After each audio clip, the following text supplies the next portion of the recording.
Hello everyone, welcome back to the channel. In today's video, we will discuss the most important and highly expected questions of BHIM 161 for the June 2026 IGNOU exams. So let's get started. Explain the sources of ancient Indian history. Ancient Indian history को समझने के लिए हम दो main sources पर depend करते हैं. Archaeological sources, ये वो फिज़िकल चीज़ें हैं जो खुदाई के वक्त मिलती हैं.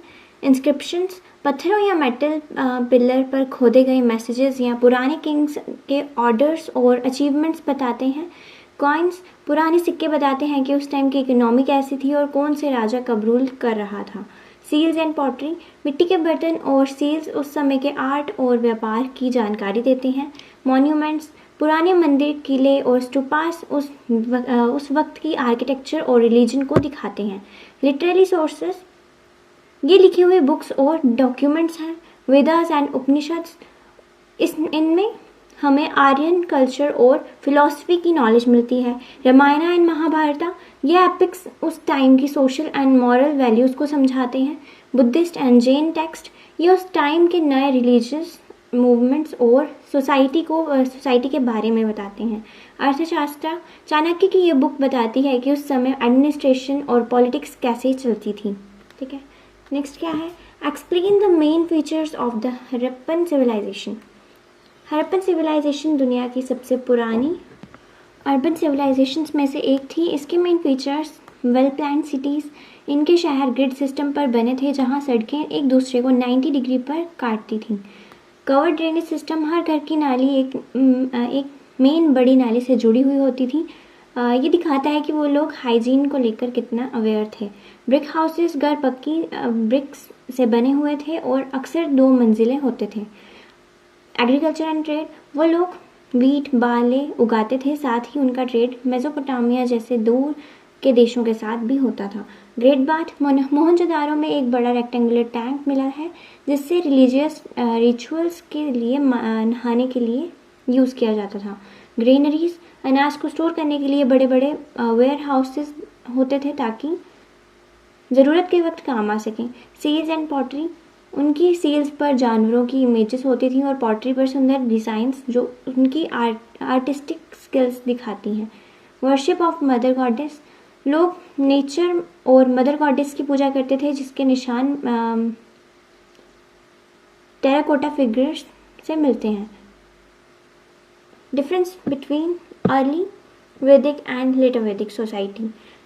वैदिक पीरियड को 2 भागों में बांटा गया है. समय के साथ सोसाइटी में काफ़ी बदलाव आए. अर्ली वैदिक पीरियड, इस समय की सोसाइटी बहुत सिंपल थी. लोग छोटे कबीलों में रहते थे और रिजिड रूल्स नहीं थे. मेन ऑक्यूपेशन, लोगों का मेन काम पशु पालना था. गाय को सबसे ज़्यादा कीमती माना जाता था, उसे वेल्थ का सिंबल माना जाता था. ट्राइबल गवर्नमेंट, राजा को राजन कहा जाता था जिससे कबीले को लोग खुद चुनते थे. सभाज और समिति राजा के डिसीजन को कंट्रोल करती थी. Women had a better position, महिलाओं की हालत काफ़ी अच्छी थी. उन्हें एजुकेशन मिलती थी, वो असेंबलीज में पार्ट लेती थी और बिना उनके कोई रिलीजियस रिचुअल पूरा नहीं होता था. इस वक्त चाइल्ड मैरिज नहीं होती थी. लेटर वैदिक पीरियड, एग्रीकल्चर इंक्रीज्ड, इस पीरियड में लोहे की खोज हुई. इसमें घने जंगल साफ किए गए और खेती में ऑक्यूपेशन बन गई. अब लोग एक जगह टिक कर रहने लग गए थे. किंगडम्स डेवलप्ड, छोटे छोटे कबीले अब बड़े टेरिटरीज या स्टेट्स में बदल गए. राजा की पावर बहुत बढ़ गई और उन्होंने अश्वमेध यज्ञ जैसे बड़े सेक्रीफाइसेस शुरू कर दिए. वन सिस्टम बिकेम स्ट्रॉन्गर, पहले वन सिस्टम काम के आधार पर था पर अब ये जन्म के आधार पर हो गया. सोसाइटी 4 रिजिड कास्ट ब्राह्मण, क्षत्रिय, वैश्य, शूद्रास में बट गई थी. वुमेन्स पोजीशन डिक्लाइंड, महिलाओं की सोशल स्टेटस काफ़ी ख़राब हो गई. उनकी असेंबलीज में जाना बंद हो गया. एजुकेशन के राइट कम हो गए और उन्हें मैन पर डिपेंड रहना पड़ने लगा था. नेक्स्ट क्या है? Explain the rise of Janapadas and Mahajanapadas. ये पॉइंट समझाता है कि कैसे छोटे कबीले बड़े और पावरफुल एम्पायर्स में बदल गए. जनपदास मतलब स्मॉल किंगडम्स. शुरुआत में जब लोग एक पर्टिकुलर एरिया में सेटल होने लगे तो उन छोटे छोटे स्टेट्स को जनपदा कहा जाने लगा. जन का मतलब लोग, पद का मतलब पैर, यानी जहाँ लोगों ने पैर रखा. Janapadas, mahajanapadas, larger states. वक्त के साथ आयरन वेपन्स और एग्रीकल्चर की वजह से कुछ जनपदास ज़्यादा पावरफुल और बड़े हो गए, इन्हें महाजनपदास कहा गया। पूरे नॉर्थ इंडिया में ऐसे 16 महाजनपदास थे, जैसे कोसाला, वत्सा, अवंतिका और Magadh. Why Magadh became the strongest? इन सभी 16 स्टेट्स में से मगध सबसे पावरफुल बनकर उभरा। इसके 3 मेन रीजन थे। फर्टाइल लैंड, मगध गंगा और सोन नदियों के पास था, जिससे वहाँ की मिट्टी बहुत उपजाऊ थी और खेती अच्छी होती थी, जिससे टैक्स रेवेन्यू बढ़ा। आयरन माइंस, मगध के पास आयरन और मतलब लोहे की खदान थे, जिससे उन्होंने मजबूत वेपन्स और खेती के टूल्स बनाए। पावरफुल रूलर्स, बिम्बिसारा, अजातशत्रु और महापद्मा नंदा जैसे बहुत ही अहम और पावरफुल किंग्स ने मगध को रूल किया और इसका एक्सपेंशन किया। ठीक है, नेक्स्ट क्या, explain the life and teachings of Gautam Buddha. Gautam Buddha ने बुद्धिज्म की शुरुआत की थी। उनका असली नाम सिद्धार्थ गौतमा था। उनका जन्म एक रॉयल कबीले में हुआ था, पर उन्होंने इंसानी दुखों का मतलब ह्यूमन सफरिंग्स का हल ढूंढने के लिए सोल्यूशन ढूंढने के लिए अपना राजपाट छोड़ दिया और एनलाइटनमेंट हासिल किया। ठीक है, उनका मेन एम ह्यूमन सफरिंग को ख़त्म करना था। उनकी मेन टीचिंग नीचे दी गई है, जो है दुनिया 4 नोबल ट्रुथ्स।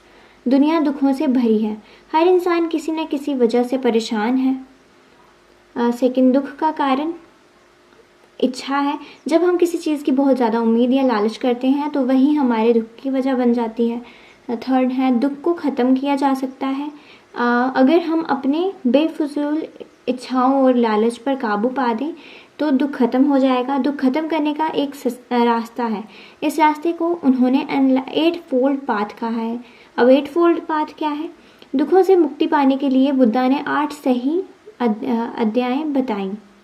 आदतें बताई। ठीक है, सही सोच और समझ, सही और गलत का फर्क समझना, सही निश्चय मतलब रेजोल्यूशन, अच्छी बातों और धर्म के रास्ते पर चलना का पक्का इरादा, सही वाणी मतलब स्पीच, हमेशा मीठा और सच बोलना, किसी को चोट ना पहुंचाना, सही कर्मा एक्शन, अच्छे काम करना और बुरे कामों से दूर रहना, सही जीविका लिवलीहुड, ईमानदारी से अपनी रोजी रोटी कमाना, सही प्रयास मतलब एफर्ट, अपने अंदर अच्छे विचार लाने की कोशिश करना, सही ध्यान माइंडफुलनेस, अपने दिमाग और विचारों को हमेशा अलर्ट और साफ रखना, सही समाधि कंसंट्रेशन, मेडिटेशन के जरिए दिमाग को शांत रखना। मिडिल पाथ क्या है? बुद्धा ने कहा कि इंसान को बिल्कुल एक्सट्रीम्स पर नहीं जीना चाहिए। इसका मतलब है ना तो इतना ऐशो आराम करो कि आलसी हो जाओ, ना ही इतना शरीर को इतना कष्ट दो, इतना दुख दो कि सारा शरीर ही कमज़ोर हो जाए। हमेशा बैलेंस अपनाना चाहिए। नॉन वायलेंस, बुद्धा अहिंसा के पक्के सपोर्टर थे। उनका मानना था कि किसी भी जीव को किसी भी तरह की तकलीफ या चोट नहीं पहुंचानी चाहिए। उन्होंने जानवरों की बलि मतलब सेक्रीफाइसेस का भी विरोध किया था। काइंडनेस, उनका कहना था कि हमारे दिल में हर किसी के लिए दया और प्रेम होना चाहिए। हमें गरीबों, बीमारियों और कमज़ोरों की हमेशा मदद करनी चाहिए। ट्रुथ, हमेशा सच का साथ देना चाहिए। झूठ बोलने से इंसान खुद को और दूसरों को धोखा देता है, जिससे आगे चलकर दुख ही मिलता है। नेक्स्ट क्या है? Life and teaching of Mahavira. वर्धमाना महावीरा जैनिज्म के 24th तीर्थंकरा मतलब सुप्रीम स्पिरिचुअल टीचर थे। उनका जन्म एक रॉयल क्षत्रिय परिवार में हुआ था, पर 30 साल की उम्र में उन्होंने ज्ञान की खोज में अपना घर छोड़ दिया। 12 साल की कठिन तपस्या के बाद उन्हें केवल जाना सुप्रीम नॉलेज मिला। ठीक है, उन्होंने लोगों को एक बिल्कुल सिंपल और पवित्र लाइफ जीने की शिक्षा दी। जैनिज्म में इन टीचिंग्स को महाव्रतास मतलब 5 ग्रेट वॉर्स कहा जाता है। ठीक है, अहिंसा नॉन वायलेंस, ये जैनिज्म का सबसे इम्पॉर्टेंट और कोर प्रिंसिपल है। महावीरा के मुताबिक सिर्फ इंसानों या जानवरों को ही नहीं बल्कि पेड़ पौधों, कीड़े मकोड़ों और यहाँ तक कि हवा और पानी में मौजूद छोटे छोटे जीवों को भी तकलीफ नहीं पहुँचानी चाहिए। ठीक है, किसी को बातों से या दिमाग में बुरा सोचकर भी दुख देना वायलेंस माना जाता है। ट्रुथ, हमेशा सच बोलना चाहिए और झूठ की पूरी तरह त्याग करना चाहिए। इंसान को ऐसी कोई बात नहीं बोलनी चाहिए जिससे किसी का दिल दुखे या किसी को नुकसान पहुंचे। चाहे वो सच ही क्यों ना हो। सच हमेशा पोलाइटनेस के साथ बोलना चाहिए। नेक्स्ट क्या है, नॉन स्टीलिंग मतलब असत्य। किसी और की चीज़ को उसकी इज्जत परमिशन के बिना लेना या चुराना पाप है। इसका मतलब ये है कि जितना ज़रूरी हो उतना ही इस्तेमाल करें, बिना मतलब किसी और के इस हिस्से पर हक ना जमाएं। सेलिबेसी मतलब ब्रह्मचर्य। इंसान को अपनी सेंसरी डिज़ायर्स पर पूरा कंट्रोल रखना चाहिए। स्पिरिचुअल ग्रोथ और दिमाग को साफ रखने के लिए एक डिसिप्लिन्ड और पवित्र लाइफ जीना बहुत ज़रूरी है। ये वो महावीरा ने ही इस लिस्ट में ऐड किया था। नॉन पोजेशन मतलब अपारिग्रह। इसका मतलब है मेटेरियलिस्टिक चीज़ें जैसे प्रॉपर्टी, पैसा, कपड़े, ऐशो आराम से दूर रहना और उनसे मोह मतलब अटैचमेंट ना रखना।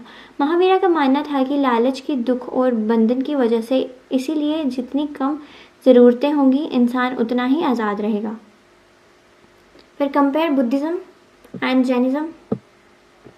बुद्धिज़्म और जैनिज़्म दोनों ही पुराने समय में वैदिक रिलीजन के रिजिड रूल्स और कास्ट सिस्टम के खिलाफ खड़े हुए नए रिलीजियस मूवमेंट थे।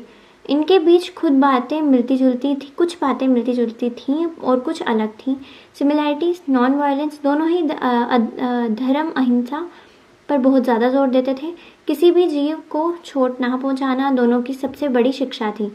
इक्वालिटी, दोनों ने वैदिक कास्ट सिस्टम का विरोध किया। उन्होंने कहा कि हर इंसान बराबर है, चाहे वो किसी भी जाति का हो या कोई भी ज्ञान हासिल कर सकता है। हर कोई भी ज्ञान हासिल कर सकता है। Opposed animal sacrifices. उस समय यज्ञ में जो जानवरों की बलि दी जाती थी, दोनों ही धर्मों ने उस प्रथा के पूरी तरह विरोध किया। Believed in Karma. दोनों का मानना था कि इंसानों को अपने कर्मों का फल भोगना पड़ता है। अच्छे कर्मों से अच्छा फल मिलता है और बुरे से बुरा। डिफरेंसेस। फाउंडर, बुद्धिज़्म के फाउंडर गौतम बुद्ध थे, जबकि जैनिज़्म के मेन प्रचारक और 24th तीर्थंकरा वर्धमाना महावीरा थे। जैनिज़्म की शुरुआत पहले तीर्थंकरा ऋषभदेव से हुई थी। Way of life Buddhism middle path. Buddha ने मध्यम मार्ग मतलब मिडिल पाथ सिखाया, जिसका मतलब है ना तो बहुत ज़्यादा ऐशो आराम करो, ना ही शरीर को बहुत ज़्यादा कष्ट दो, हमेशा बैलेंस बनाकर जियो। जैनिज़्म बहुत ही कठिन तपस्या और सेल्फ मॉर्टिफिकेशन पर जोर देता है। इसमें शरीर को कष्ट देकर और सब कुछ त्याग कर, यहाँ तक कि कुछ सेक्ट्स भी कपड़े तक छोड़ देते हैं, मोक्ष पाने की बात कही गई है। ठीक है।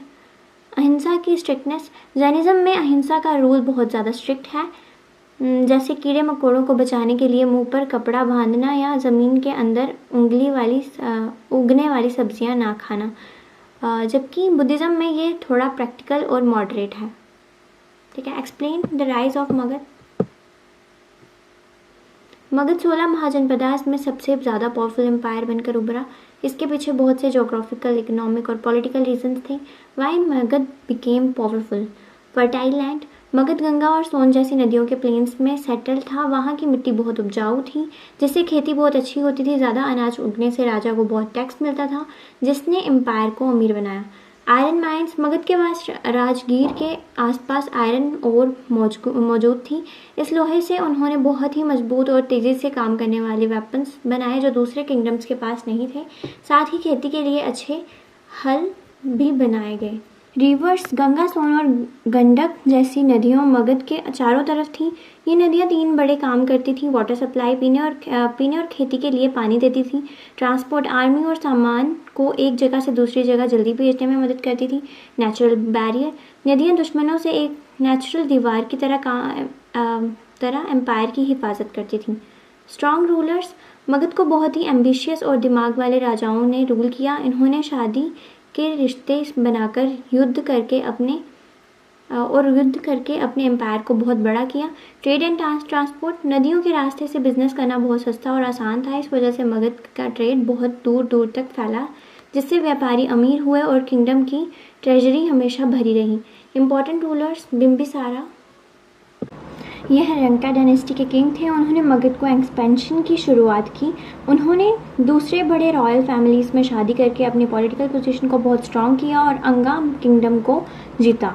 अजातशत्रु ये बिंबिसारा के बेटे थे। ये बहुत ही एग्रेसिव और पावरफुल रूलर थे। उन्होंने बहुत सारी नई मिलिट्री टेक्निक्स और हथियार जैसे पत्थर फेंकने वाला जो भी सिस्टम होता था उसे यूज़ करके वज्जी और कोसाला जैसे बड़े स्टेट्स को हराकर मगध में मिला लिया। ठीक है, नेक्स्ट क्या है, explain the establishment of the Mauryan empire. Mauryan empire Bharat का सबसे पहला इतना बड़ा और यूनिफाइड एम्पायर था। इसकी शुरुआत कैसे हुई, इसके मेन पॉइंट्स क्या हैं। चंद्रगुप्त मौर्य, उन्होंने इस बड़े एम्पायर की नींव रखी थी। वो एक बहुत ही बहादुर और एम्बिशियस वॉरियर थे। हेल्प ऑफ चाणक्य, चाणक्य जिन्हें कौटिल्य या विष्णुगुप्ता भी कहा जाता है, चंद्रगुप्त के गुरु और मेंटोर थे। चाणक्य ने नंदा डायनेस्टी को ख़त्म करने की एक पूरी प्लानिंग बनाई और चंद्रगुप्त को गाइड भी किया। डिफीटेड धननंदा, मगध पर उस वक्त नंदा डायनेस्टी का आखिरी राजा धननंदा रूल कर रहा था, जो बहुत ही क्रूएल और अनपॉपुलर था। चंद्रगुप्त ने चाणक्य की मिलिट्री स्ट्रैटेजी से उसकी मदद से धननंदा को हरा दिया। Founded Mauryan empire in 322 BCE। Dhanananda को हराने के बाद 322 BCE में चंद्रगुप्त मौर्य ने मौर्यन एम्पायर की शुरुआत की और पाटलिपुत्रा को अपनी कैपिटल बनाया। पाटलिपुत्रा आज के टाइम में पटना है। ठीक है, first large empire in India, ये पहली बार था जब सेंट्रल इंडिया से लेकर नॉर्थ वेस्ट मॉडर्न अफगानिस्तान और पाकिस्तान तक का पूरा इलाका एक ही राजा के अंडर आया। एक्सप्लेन अशोकास धम्मा। एम्परर अशोका चंद्रगुप्त का पोता, ये जो अशोका जो थे वो चंद्रगुप्त के पोते थे। कलिंगा वॉर 261 BCE में हुए भयानक खून खराबे को देखकर युद्ध हमेशा के लिए छोड़ दिया और बुद्धिज़्म अपना लिया। इसके बाद उन्होंने लोगों को सही रास्ते पर चलने के लिए एक मॉरल कोड ऑफ कंडक्ट बनाया जिसे धम्मा कहा जाता है। ठीक है, अशोका का धम्मा कोई नया धर्म नहीं था बल्कि अच्छी आदत और मॉरल वैल्यूज़ का एक सेट था। उनका धम्मा ये बातें सिखाता था, पीस, दुनिया में लड़ाई झगड़ा ख़त्म करके हमेशा शांति और अमन के साथ रहना चाहिए। नॉन वायलेंस, किसी भी इंसान या जानवर को चोट नहीं पहुंचानी चाहिए। उन्होंने अपने किंगडम में बिना मतलब जानवरों को मारने पर बैन लगा दिया था। ऑनेस्टी, हर इंसान को अपने हर काम में ईमानदारी रखनी चाहिए और कभी धोखा नहीं देना चाहिए। रिलीजियस टॉलरेंस, सभी धर्मों का बराबर रिस्पेक्ट करनी चाहिए। किसी को अपने धर्म को बड़ा और छोटा धर्म नहीं समझना चाहिए। रिस्पेक्ट फॉर एल्डर्स, अपने पेरेंट्स, टीचर्स और उम्र में बड़े लोगों की बड़ी बात माननी चाहिए, उन्हें रिस्पेक्ट देनी चाहिए। साथ ही सर्वेंट्स और स्लेव्स के साथ भी काइंडली बिहेव करना चाहिए। वेलफेयर ऑफ पीपल, राजा और प्रजा दोनों का फ़र्ज है कि वो दूसरों की मदद करें। अशोका ने खुद लोगों के लिए वेल्स खुदवाए, रेस्ट हाउसेस बनवाए और बीमार लोगों और जानवरों के लिए हॉस्पिटल्स खुलवाए। ठीक है, नेक्स्ट क्या है, explain the modern administration. Mauryan empire बहुत बड़ा था, इसलिए इसको चलाने के लिए एक बहुत ही मजबूत और वेल ऑर्गेनाइज्ड एडमिनिस्ट्रेशन सिस्टम बनाया गया। इसके मेन फीचर क्या है कि किंग वॉज द हेड, राजा पूरे एम्पायर का सबसे मेन लीडर और सुप्रीम पावर होता था। वही चीफ जज, आर्मी का हेड और सारे बड़े लॉज बनाने वाला होता था।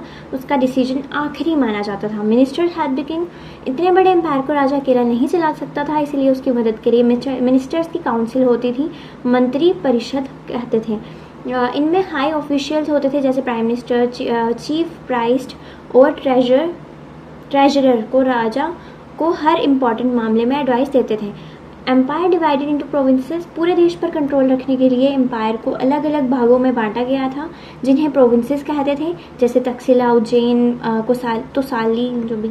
हर प्रोविंसेस को चलाने के लिए एक गवर्नर अपॉइंट किया जाता था जो अक्सर रॉयल फैमिली के राजकुमार होते थे। ठीक है, strong army and spy system, empire की हिफाजत और दुश्मनों से बचाने के लिए उनके पास एक बहुत बड़ी आर्मी होती थी जिसमें इन्फेंट्री मतलब फुट सोल्जर्स, क्लेवरी मतलब घोड़े, क्लेवरी नहीं, कैवलरी, एलिफेंट्स मतलब हाथी और चैरियट्स शामिल थे। ठीक है, स्पाई सिस्टम, चाणक्य ने एक बहुत बड़ा जासूसी नेटवर्क बनाया था।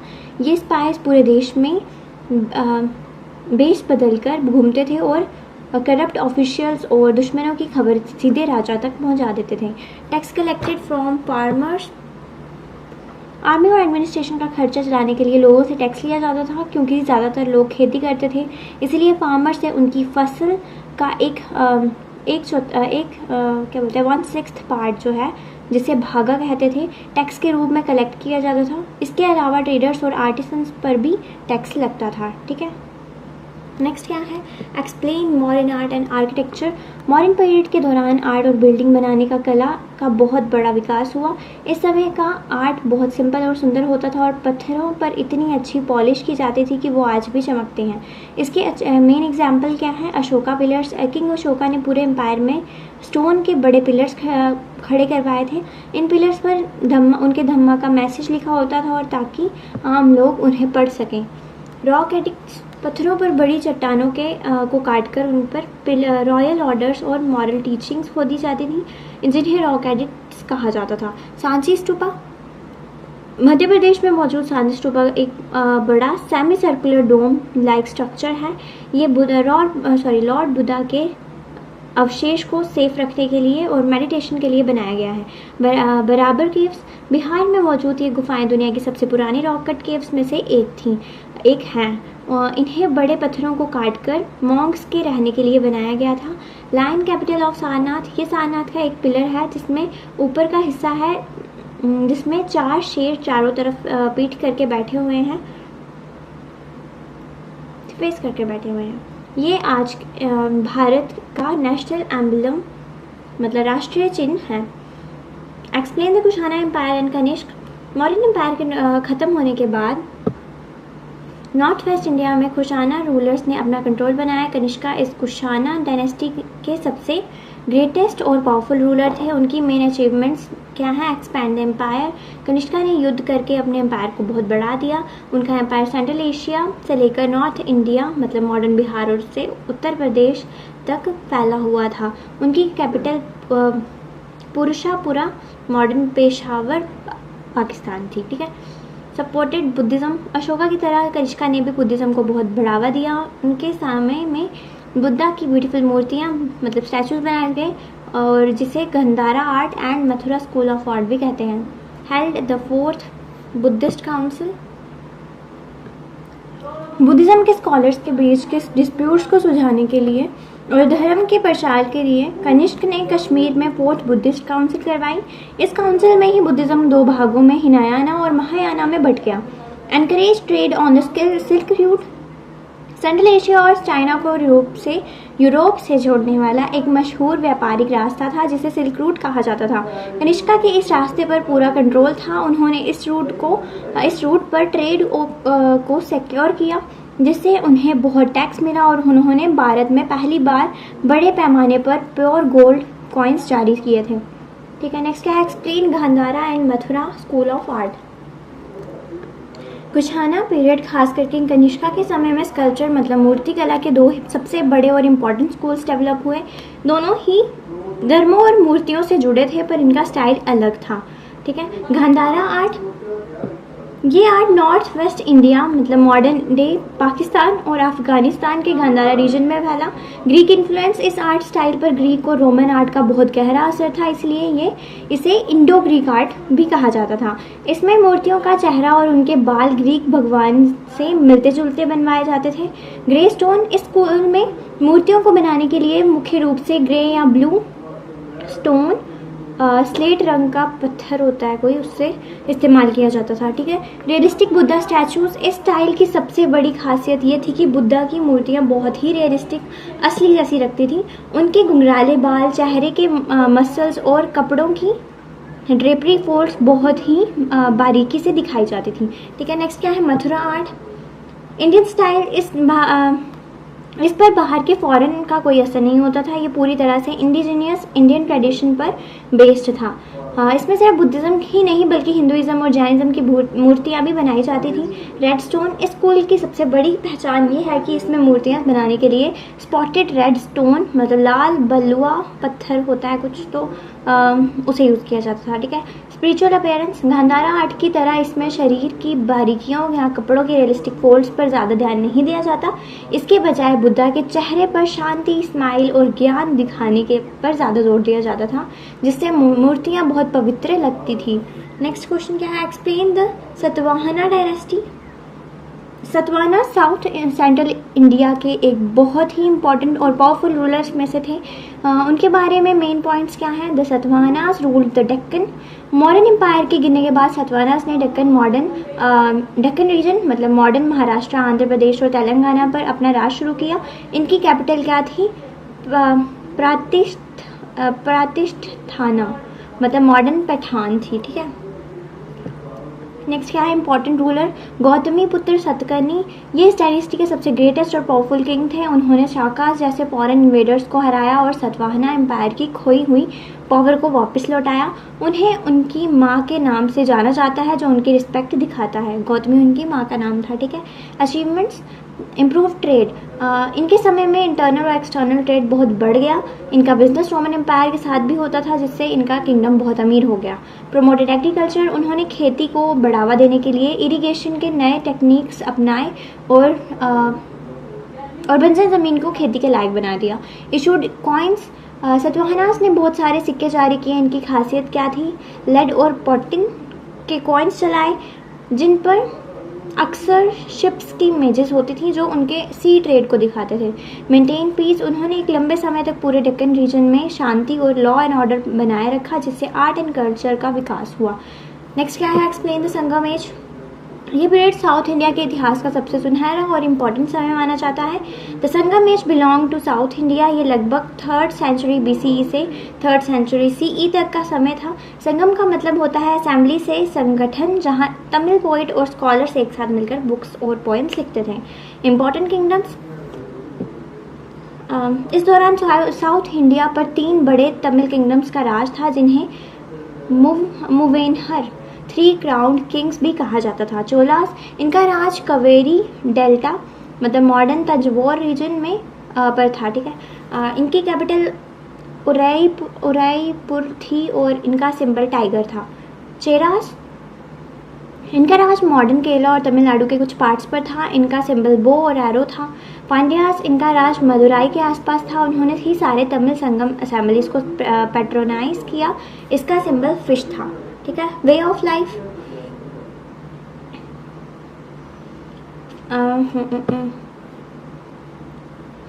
फार्मिंग। खेती सबसे ऑक्यूपेशन थी, जिसमें चावल सबसे ज़्यादा उगाए जाते थे। ट्रेड। ये लोग रोम, इजिप्ट और साउथ ईस्ट एशिया के स्पाइस, पर्ल्स और कपड़ों का बहुत बड़ा बिजनेस करते थे। लिटरेचर। इस समय बहुत ही शानदार तमिल लिटरेचर लिखा गया, जो उस वक्त की सोसाइटी और कल्चर की पूरी जानकारी देता है। ठीक है, नेक्स्ट क्वेश्चन क्या है? Why is the Gupta period called the golden age? Gupta period लगभग 4th से 6th सेंचुरी CE को भारत की गोल्डन एज कहा जाता है। इसका मतलब यह है कि इस दौरान देश में हर एक फील्ड में बहुत ही ज़्यादा विकास और तरक्की हुई। इसके मेन रीज़न क्या है? लिटरेचर। इस समय संस्कृत लिटरेचर का सबसे बड़ा विकास हुआ। दुनिया के सबसे महान कवि और लेखक कालिदास इस दौरान थे। पुराणास, महाभारता और रामायण को भी इसी समय फाइनल रूप में लिखा गया था। साइंस। इस पीरियड में बड़े बड़े साइंटिस्ट और स्कॉलर्स हुए, जैसे आर्यभट्टा और मिहिरा। आर्यभट्टा ने बताया कि धरती गोल है और ये अपनी एक्सिस पर घूमती है। उन्होंने ग्रहण के सही रीजंस भी समझाए थे। मेडिकल साइंस में भी बहुत तरक्की हुई और नए नए ट्रीटमेंट्स ढूंढने लगे। मैथमेटिक्स। दुनिया की बदलने वाली सबसे बड़ी खोज जीरो और डेसिमल सिस्टम की शुरुआत आर्यभट्ट ने की थी। इससे मैथ्स और कैलकुलेशन सारी बहुत आसान हो गई, जिसने पूरी दुनिया की साइंस को आगे बढ़ा दिया। आर्ट, स्कल्पचर और पेंटिंग में ये समय सबसे ऊंचा था। अजंता और एलोरा की मशहूर गुफाएं की पेंटिंग्स और मूर्तियां इसी दौरान बनाई गई। मूर्तियों में बहुत ही ज़्यादा नेचुरल सुंदरता और शांति दिखाई जाने लगी। एजुकेशन। इस समय दुनिया की सबसे बड़ी और पुरानी यूनिवर्सिटीज़ में से एक नालंदा यूनिवर्सिटी की शुरुआत हुई, जो आज के बिहार है। ठीक है, यहाँ पूरी दुनिया जैसे चाइना, सेंट्रल एशिया से लोग पढ़ने आते थे और वहाँ रहने खाने का सब फ्री होता था। ट्रेड। देश के अंदर और बाहर फॉरेन कंट्रीज जैसे रोम और साउथ ईस्ट एशिया के साथ बिजनेस बहुत बड़ा था। बिजनेस बढ़ने से देश में बहुत पैसा आया, जिसकी वजह से गुप्ता किंग्स ने बड़े पैमाने पर बहुत ही सुंदर गोल्ड कॉइन्स चलाए, जो देश की अमीरी को दिखाता है। नेक्स्ट क्या है? Explain the achievements of Samudragupta and Chandragupta second. Gupta dynasty के ये दोनों राजा सबसे महान और पावरफुल माने जाते हैं। इनकी मुख्य अचीवमेंट्स क्या हैं? समुद्रगुप्त इन्हें नेपोलियन ऑफ इंडिया भी कहा जाता है क्योंकि ये कभी कोई युद्ध नहीं हारे। एक्सपैंडेड एम्पायर, उन्होंने एक बहुत ही बड़ी आर्मी के साथ नॉर्थ इंडिया के 9 राजाओं और साउथ इंडिया के 12 राजाओं को हराकर अपने एम्पायर का बहुत बड़ा विकास किया। ग्रेट मिलिट्री लीडर, वो युद्ध की स्ट्रैटेजी बनाने में माहिर थे और उन्होंने पूरे सब कॉन्टिनेंट पर अपना दबदबा बनाया था। एनकरेज आर्ट, वो खुद एक बहुत अच्छे पोइट और म्यूजिशियन थे। उनके कुछ सोने के सिक्कों पर उन्हें वीणा बजाते हुए दिखाया गया है, जो उनका आर्ट के प्रति प्रेम दिखाता है। ठीक है। चंद्रगुप्त सेकंड, ये समुद्रगुप्त के बेटे थे और इनके समय में गुप्ता एम्पायर अपनी सबसे ऊंची बुलंदियों पर था। डिफीटेड द शाकास, उन्होंने वेस्ट इंडिया पर राज करके शाकास को पूरी तरह हराया, जिससे उन्हें शाकास का नाश करने वाला का टाइटल मिला। इस जीत से उन्हें वेस्टर्न सी कोस्ट का पोर्ट का एक्सेस मिला, जिससे ट्रेड बढ़ा। इम्प्रूव ट्रेड, शाकास को हराने के बाद अरेबियन सी के रास्ते फॉरेन ट्रेड बहुत ज़्यादा मजबूत हो गया, जिससे एम्पायर में बहुत अमीरियत आई। सपोर्टेड स्कॉलर्स, उनके दरबार में 9 सबसे महान विद्वान रहते थे जिन्हें नवरत्न कहा जाता था। इनमें कवि कालिदास और साइंटिस्ट वाराहमिहिर शामिल थे। ठीक है। नेक्स्ट क्वेश्चन क्या, explain Gupta art, literature and science. ये पॉइंट बताता है कि कैसी इन तीनों फील्ड्स में बहुत प्रोग्रेस हुई। Kalidas wrote famous Sanskrit plays. कवि कालिदासा ने संस्कृत में बहुत ही शानदार प्ले और पोएम्स लिखी। उनके सबसे मशहूर प्ले था अभिज्ञान शकुंतलम है, जिसे दुनिया भर में सराहा गया। ठीक है, अप्रिशिएट करा गया। Aryabhatta made discoveries in mathematics and astronomy. Aryabhatta उस समय के सबसे बड़े मैथमेटिशियन और एस्ट्रोनॉमर थे। उन्होंने बताया कि अर्थ गोल है और सन के चारों तरफ घूमती है, जिससे दिन और रात होते हैं। उन्होंने जीरो डेसिमल की खोज करके मैथ्स की दुनिया को बदल दिया। Beautiful temples and sculpture were built. इस दौरान मूर्ति कला और मंदिर बनाने की कला का नया दौर शुरू हुआ। ब्रिक और स्टोन के परमानेंट मंदिर बनाने शुरू हुए, जैसे डियोग्रह का दशावतारा टेम्पल। मूर्तियों में एक अलग ही शांति और नेचुरल चमक होती थी। Nalanda become a famous university. Bihar में मौजूद नालंदा यूनिवर्सिटी इस समय पूरी दुनिया में एजुकेशन का सबसे बड़ा सेंटर बनकर उभरी। यहाँ 10,000 से ज़्यादा स्टूडेंट्स और 2,000 से ज़्यादा टीचर्स, अलग अलग देशों से लोग पढ़ने और पढ़ाने आते थे। ठीक है। नेक्स्ट क्या है, हमारा लास्ट क्वेश्चन क्या है, explain the life and achievements of Harshavardhan. Gupta empire के गिरने के बाद नॉर्थ इंडिया में बहुत सारे छोटे छोटे किंगडम्स बन के आए।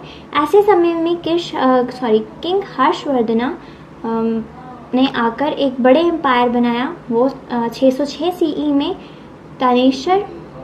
थानेश्वर और कन्नौज के राजा बने। उनकी मेन अचीवमेंट्स क्या हैं, यूनाइटेड नॉर्थ इंडिया। हर्षा ने एक बड़ी आर्मी बनाई और पंजाब, हरियाणा, राजस्थान, उत्तर प्रदेश और बिहार तक के छोटे किंगडम्स को हराकर पूरे नॉर्थ इंडिया पर एक बार फिर से उसे यूनाइट कर दिया। उन्होंने कन्नौज को अपनी कैपिटल बनाया था। गुड एडमिनिस्ट्रेशन, उनका शासन बहुत ही ऑर्गेनाइज था। वो खुद पूरे एम्पायर का दौरा करते थे ताकि आम लोगों की परेशानियों और लॉ एंड ऑर्डर को चेक करते रहें। सपोर्टेड एजुकेशन, हर्षा ने एजुकेशन और नॉलेज को बहुत सपोर्ट किया। उन्होंने नालंदा यूनिवर्सिटी को चलाने के लिए 100 से ज़्यादा विलेजेस का टैक्स रेवेन्यू दान में दिया, जिससे वहाँ के स्टूडेंट्स का खर्चा चलता था। एनकरेज लिटरेचर, वो खुद एक बहुत बड़े स्कॉलर और राइटर थे। उन्होंने संस्कृत में 3 मशहूर प्लेस लिखे, रत्नावली, प्रियादर्शिका और नगनंदा। ठीक है। उनके दरबार में महान कवि बाणाभट्टा, जिन्होंने हर्षचरिता लिखी थी। ठीक है। प्रमोटेड रिलीजियस टॉलरेंस, हर्षा पहले शिवा भक्त थे पर बाद में उन्होंने बुद्धिज्म को अपना लिया। वो हर 5 साल में प्रयाग मतलब इलाहाबाद में एक बड़ा फेस्टिवल करते थे, जहां वो गरीबों और सभी धर्मों के साधुओं को अपना सब कुछ दान कर देते थे। Chinese traveller Xuanzang visited India during his region. मशहूर चाइनीज बुद्धिस्ट मॉन्क और ट्रैवलर हर्षा के समय ही भारत आए थे। वो लगभग 8 साल हर्षा के कोर्ट में रहे और उन्होंने हर्षा के एडमिनिस्ट्रेशन और उस वक्त की सोसाइटी के बारे में डिटेल्ड बुक लिखी थी। लास्ट मिनट रिवीजन के लिए Harappan civilization, town planning, drainage, great bath, ये सब कुछ था हड़प्पन सिविलाइजेशन में। ठीक है। हड़प्पा शहर अपनी बेहतरीन प्लानिंग, ढके हुए ड्रेनेज और मोहनजोदारो के ग्रेट बाथ के लिए जाना जाता है। वैदिक एज, अर्ली वर्सेस लेटर वैदिक। इसमें हमें याद रखना है कि कैसे समय बदलने पर सिंपल ट्राइबल सोसाइटी एक रिजिड कास्ट सिस्टम और एग्रीकल्चर किंगडम में बदल गई। Buddhism, 4 noble truths, 8 fold path. Buddha ने बताया कि दुख का कारण डिजायर है और इससे मुक्ति पाने के लिए 8 सही रास्ते अपनाने चाहिए। Jainism, 5 great Bose. महावीरा ने 5 बड़े नियम सिखाए, अहिंसा, सत्य, असत्य, ब्रह्मचर्य और अपारिग्रह। Magadha, fertile land, iron, strong rulers. Magadha के सबसे पावरफुल बनने के पीछे फर्टाइल सॉइल, लोहे की माइंस और बिंबिसारा, अजातशत्रु जैसे किंग्स थे। मौर्यन एम्पायर, चंद्रगुप्त, अशोका, दम्मा। चंद्रगुप्त ने एम्पायर शुरू किया और अशोका ने कलिंगा वॉर के बाद पीस और नॉन वायलेंस का दम्मा सिखाया। ठीक है। पोस्ट मॉडर्न, कुशानास, सतवाहनास, संगम। मौर्य के बाद नॉर्थ वेस्ट में कुशानास, दक्कन में सतवाहनास और साउथ इंडिया में 3 तमिल किंगडम्स आए, जिसको संगम एज कहते हैं। ठीक है। Gupta empire, golden age, Kalidasa, Aryabhatta. Gupta period को एजुकेशन, ट्रेड, कालिदासा के लिटरेचर और आर्यभट्टा की इन्वेंशन की वजह से गोल्डन एज कहते हैं। हर्षा, कन्नौज, जुआंगजांग, एडमिनिस्ट्रेशन। हर्षा ने कन्नौज के राज किया। उनके टाइम पर चाइनीज ट्रैवलर आए, उनका एडमिनिस्ट्रेशन बहुत स्ट्रांग था। ठीक है। 5 हमारी सब्जेक्ट के इंपॉर्टेंट क्वेश्चंस भी कंप्लीट हो गए हैं। All the very best for our exam. Thank you so much. Bye and take care.